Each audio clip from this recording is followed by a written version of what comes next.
I'm just doing doors and waiting to see who wins this primary for the Democrats. So, all right, here we go, man. WSAU, it is 8:35 on our Tuesday morning. Joining us from Washington, getting set to get home for his August recess, is 7th District Congressman Sean Duffy. And Sean, good morning. Good morning, Pat. Hey, no, just a correction. I'm still in Wausau, heading out to D.C. this morning. Oh, you're going the other way. I'm going. Yeah, I'll be back on Friday. Okay, so now are you going out to vote on something? Yeah, this week we're dealing with taxes. Last week we dealt with regulation, but this week we're dealing with taxes. As I think most of your listeners are aware, there's a push by the president and some of the Democrats in Washington to raise some of the tax rates. And we believe that we don't create jobs, we don't create economic growth by raising taxes. And so we're going to vote this week to extend the current tax rates. Don't raise them, don't lower them, but just keep them the same right now. And it's a philosophy that actually Barack Obama of 2009 agreed with. In 2009, he said, listen, you don't raise taxes in a recession. Bill Clinton has agreed we don't raise taxes, and so too has Larry Summers. So we're going to pass that through the House and send it to the Senate, and hopefully they'll act. But like most of the work we do, I'm not going to hold my breath that the Senate's going to do something. Yeah, they've been kind of really dragging their feet when it comes to that. So the president wants to, he says protect the middle class, but wants to raise the taxes on what he calls, $250,000 and above. So how does that affect small businesses, Sean? Well, so first off, $250,000 is a lot of money. But if you look through our community, those that make those kind of dollars are the small business owner or the small manufacturer in our community. And those are the ones that all of us are looking to expand and grow and hire people. And why you think you'd want to raise taxes on them doesn't make a whole lot of sense to me. And I think before we talk about what it does to the economy, we should be clear on the purpose of raising taxes in the view of the Democrats. They want to raise taxes not to pay down the debt. That's not what's going to happen with any new revenue that comes in. They're raising taxes to spend more money. They want to spend more money with new revenue that comes in. They don't want to get on a fiscal trajectory to balance. And that's one of our concerns, is that we don't have a long-term plan from the Democrat side on how we get to a point of balance in America. And so I think it's important that your listeners know that they want to spend more with the dollars. But in essence, if you're taking more money from the small business owner, it makes it far more difficult for them to compete. These small businesses in central Wisconsin, they just don't compete against Minnesota and Michigan. They're competing in a global marketplace. It's far more competitive than it used to be. And if you make it more expensive for them to do business here, they lose business, and then we lose jobs. And we see this cycle of a downturn in an economy. So I think, especially during these times, which are at best a very sluggish recovery, let's keep tax rates low, and let's make sure people can reinvest those dollars back in their business. But also, there's a distinction between small businesses and bigger businesses. I think that the larger businesses, the larger corporations, are able to take advantage of the loopholes and the write-offs in the tax code and get their rates down off that top 35% tax bracket, where the small businesses, the small manufacturers, don't have the big accountants and the big lawyers to not pay that tax bill. And so the small business is having even more difficulty competing with big business in America because of the way the tax code is structured. And so we believe that we want to give these little guys in our community every shot to expand and grow. And in the end, we want them to hire. We want to give more opportunity to people who want a better job. They might want to buy a new house. They might want to buy their first house. Put food on the table for their family. I was hearing some of the stats, when it talks about, I think the GDP growth last quarter was 1.5%, and it rose at a higher rate during the Depression.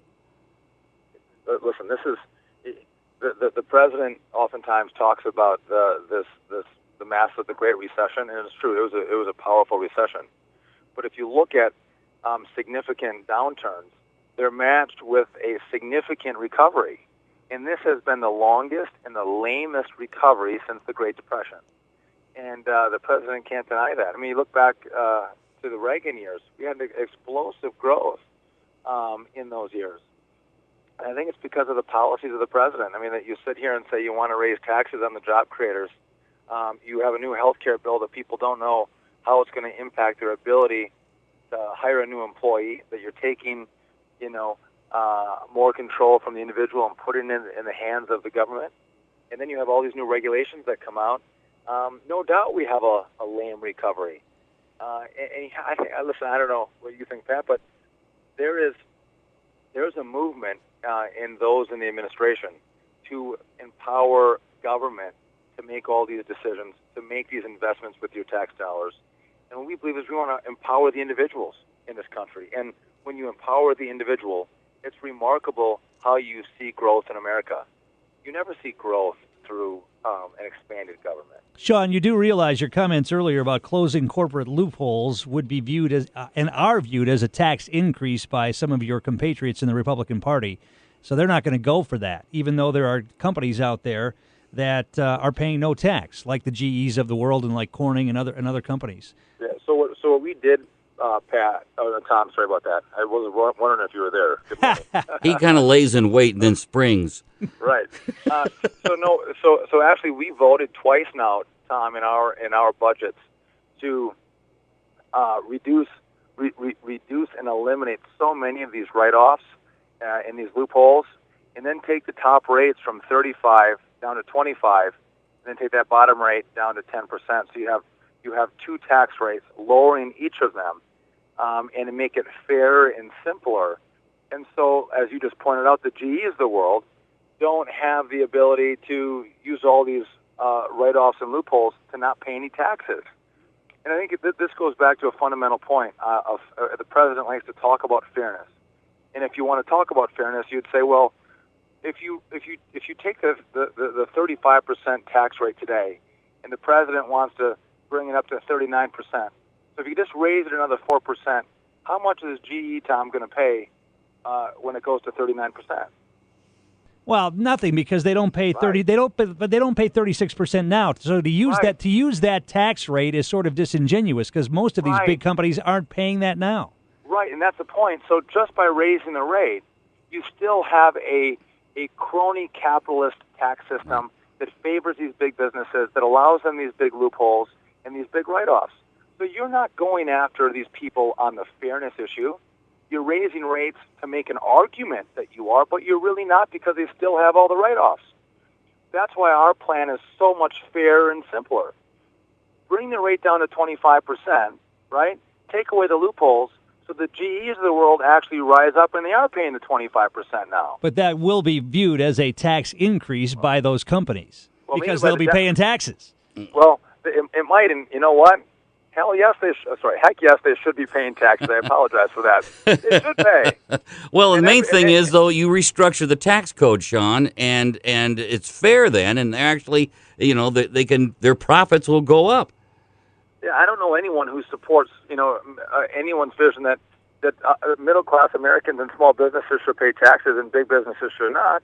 We just want to be on the level of playing field with the world. Wait a minute. There are congressmen all over the place, and the CEOs and shareholders of these big companies who suggest that there shouldn't be any corporate tax at all. We've been hearing that from the Republican Party for years.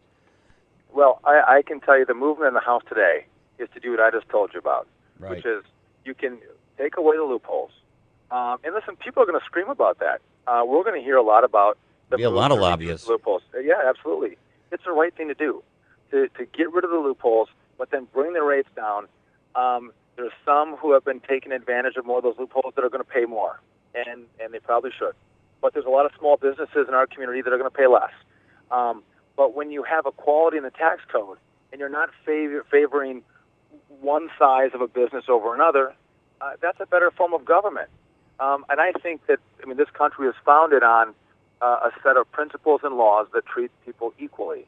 And when you have generations of a tax code where, lobbyists and lawyers have carved out certain segments of the economy, we need to fix it. And I'm part of a team that wants to fix the tax code and make it far more workable, far more fair, and I think it makes us far more competitive in this global environment.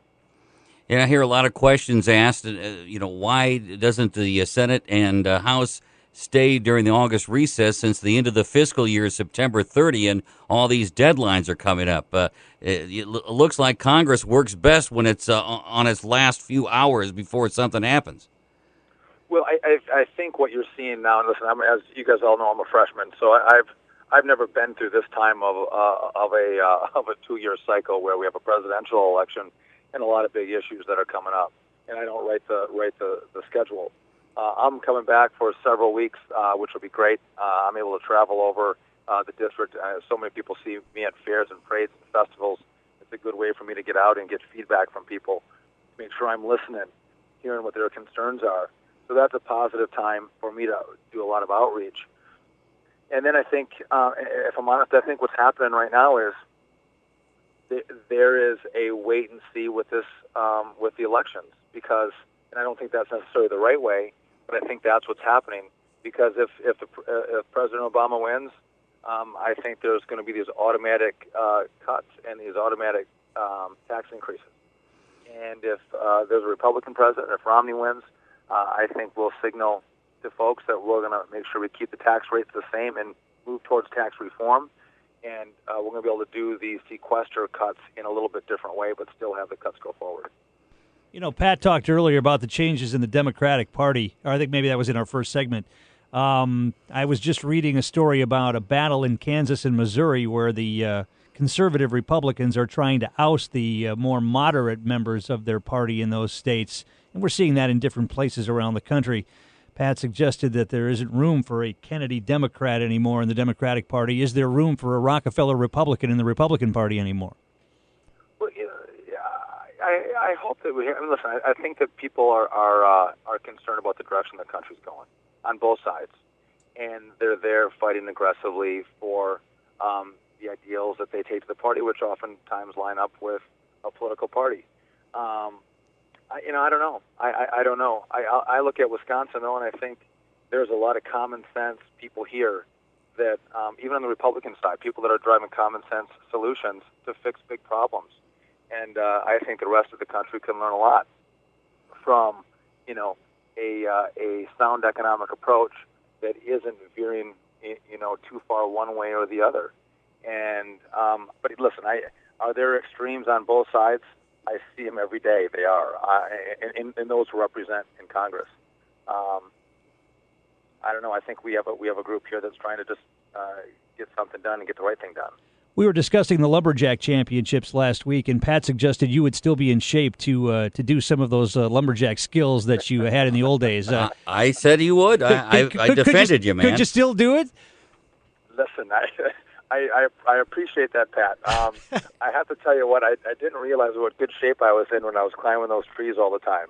I was on the tree just a few weeks ago, and it's a lot more difficult today than it used to be, I'll tell you that. But you still got on the tree. That's the main thing. I did get on the tree. I got to tell you, I did stop up there this weekend. I've been at the Lumberjack World Championships since I can remember, and they had a great weekend. It was wonderful weather, fantastic competition.